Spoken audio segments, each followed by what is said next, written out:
Advocate असीम सरोदे आपल्या सोबत आहेत। असीमजी, आज प्रशांत कोरटकरला अखेर जामीन मंजूर झालाय।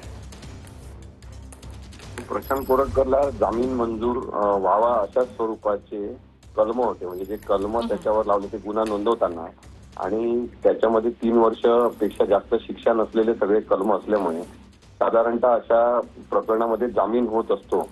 परंतु जामीन देताना कोणते कारण लक्षात घेतले हे नक्कीच बघणं उत्सुकतेचं ठरेल। आम्ही त्याची वाट बघतोय।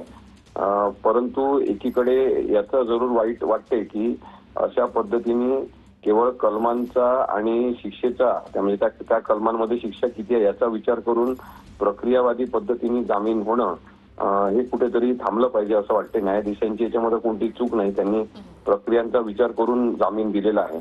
परंतु प्रशांत कोरटकर आता पुराव्यांवर दबाव आणणं, साक्षीदार आणि ते फोडणं, माहिती लपवणं अशा मोठ्या प्रकारच्या कामांमध्ये गुंतला जाऊ शकतो।